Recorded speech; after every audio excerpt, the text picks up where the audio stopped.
All right, welcome back to the Sold Out Podcast. I'm your host, Dubb.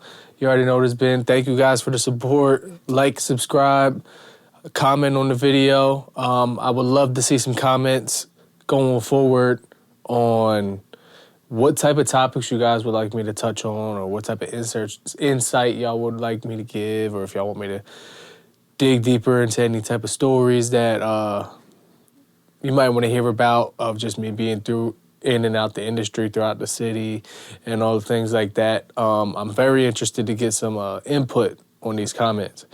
It would be nice to interact with you guys on that level. So, as we all know, the city of Philly won the Super Bowl. Eagles is up. You already know. I want to talk about the halftime show. Last episode, I did the predictions. Here's my reaction. So Kendrick comes out with the Samuel L. and American flag stuff and all of that. It is cool. I liked it. I liked the message. I liked that he stayed true to himself and all of that. I have one issue. Well, I have two issues. One main issue, and it's a big issue. The track list that he chose to go with. I fucking hated it. There's no reason why GNX should have had this many records on it during the Super Bowl. Like, I don't agree with Peekaboo being played. I do not agree with really much of any of the GNX stuff being played, honestly. You might have been able to get Squabble Up off, and that was cool, because I guess you could call that the single. TV Off is probably the only one that I really enjoyed. Like, it's just time and place. And I'm online, you see, oh, you don't get the message. If you don't like it, you ain't get the message. Oh, he did it for this reason. He did it for that reason. It's not our fucking job to make excuses for these niggas. At the end of the day, as a consumer, you can like what you like. I'm tired of motherfuckers thinking because they consider themselves a little more culturally in-depth, or whatever the fuck you want to call it. Some niggas want to act a little deeper than other niggas, or want to look down on motherfuckers who like lit music, or they want to hear the hits, or they want to hear music that don't got a whole lot of meaning in it, or whatever. Like, they look at them like they're less intelligent, or that they got less of a musical palette than you. You gotta fucking stop. Just because you like listening to rapidy rap and woke music and all of this extra deep meaning shit, and I do too, but if that's your soul bag, you can't look at a nigga who likes Future and be like, that nigga stupid. You gotta stop doing that. Like, certain people listen to music to invoke different emotions in themselves. Not everybody wants to listen to music to go on the motherfucking deep thought and conspiracy theory land, bro. Like, you have to chill. All through my stories, anybody defending Kendrick, this is all I see. You niggas are mad annoying. I don't know who's more annoying. The woke Avengers or the motherfucking people that want to sit there and fight for Drake when that nigga's clearly 6 feet in the ground over this whole shit. Bro, it is very frustrating. I can't wait for this beef to be over. And I was one of the hypest niggas ever when it first started. But the track list, not it. Peekaboo should not have been played. I think Dodger Blue was played. I don't think that should have been played either. If you was going to play Peekaboo, you should have got in and out of it. There's no reason why AZ Cheek's verse should be rapped by Kendrick at the fucking Super Bowl. Like, this is a misstep.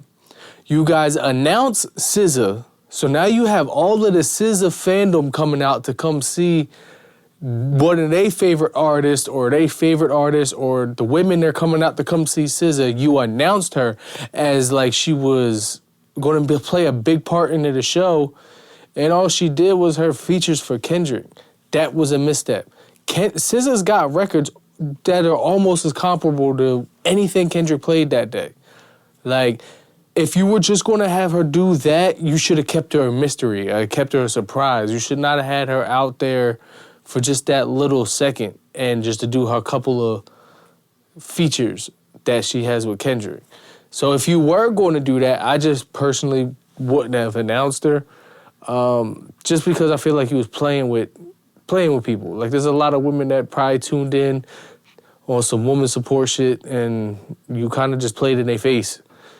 I guess you felt like you needed something to heighten Kendrick up a little bit because, there was a lot of the casual fans or the whites that was just like disappointed by the pick. So you tried to throw something else in there, and it just seemed like it was all a play. And for me, with music, I don't like being played with. So it was, out of 10, I'd have to give it a 6.5, 7. The choreography, it was cool.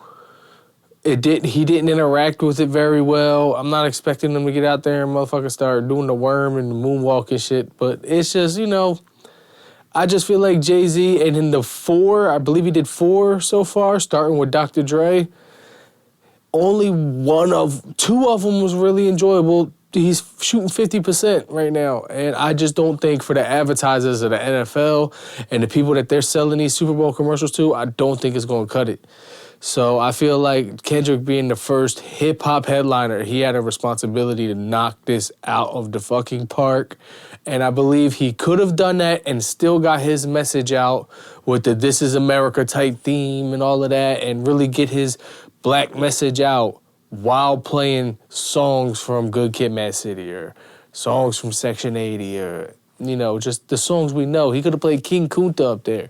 He could have played a lot of things that are a lot easier recognized, not the album you just dropped a couple months ago with all your homies from your hood on it. I know I'm going to get some differing opinions on that. And I know a lot of people think I'm like this super fanned out Kendrick fan, but it is what it is. To me, it's black and white. Like, that was a misstep. They leaked the track list. Nobody thought it was real. We didn't think it was real because it didn't make any fucking sense. And then it turned out to be real, and it still don't make no fucking sense. Moving on. Party and Drake dropped a collab album. I don't know if you want to call it an R&B album or what. There's a mashup of genres on a track list, and it's just cool. Like, keep it a buck. It's just cool. It's not special. The Give Me a Hug record, that might ring off for a little bit. The Nokia record might ring off for a little bit.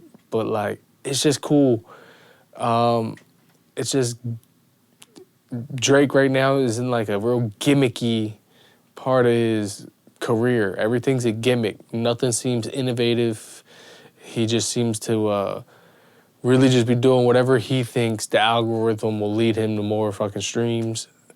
But he's not pushing the needle any. He's not surprising nobody. Nothing he's doing is surprising. So music's been very underwhelming for the past couple of years. And I know, like, the music industry behind the scenes is going through a lot with Universal owning just about every fucking thing. And all the layoffs, all the A&Rs being laid off, all the execs getting laid off, so many labels swallowing each other up.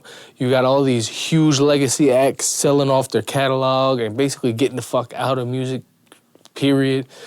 So there's some big changes coming. It's like the writings on the wall. So I've been really underwhelmed with industry music for about the past 2 years.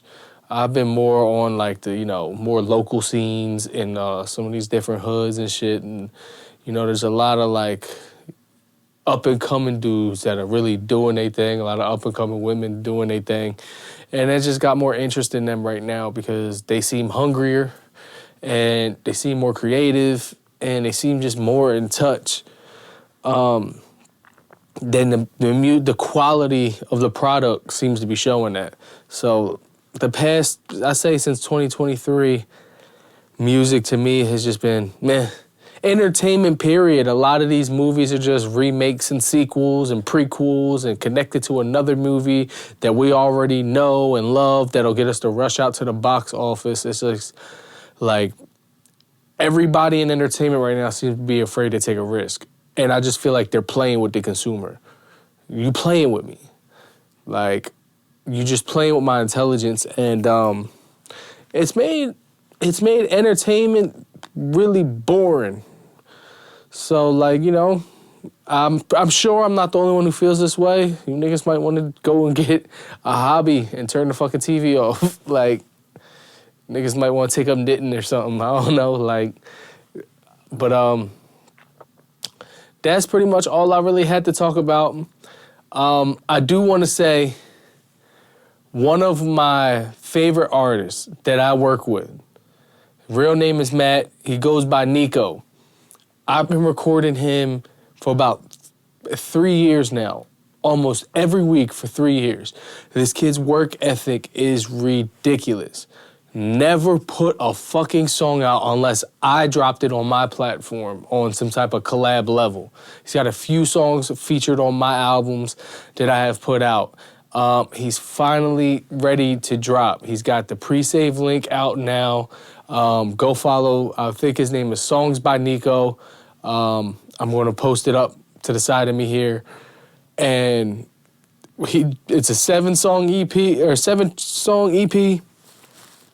And it is, we went through it had to be almost 300 songs and just picked his best 7. Me and his homies sat here for hours and listened to 300 songs on a hard drive and picked the 7 that we thought represented him the best for his debut. And I'm super excited. I'm really proud of the kid. I know, like, you know, he's just not really about the public spotlight, or he's not really about internet shit. Like, that's just not him. He's just a real low-key, just a chill guy. Like, you feel me? Like, just this suburban white kid wants to go to fucking work, come home, hit his fucking ghost pen and chill. Like, that's all he does. So I am proud that we were able to get him to drop something.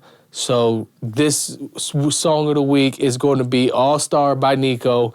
That will be dropping soon. I'm going to have it shared all over my Instagram, all over my stories and everything. Next week we'll go into depth about how this project came to be. I engineered, I recorded, mixed, and mastered every single song.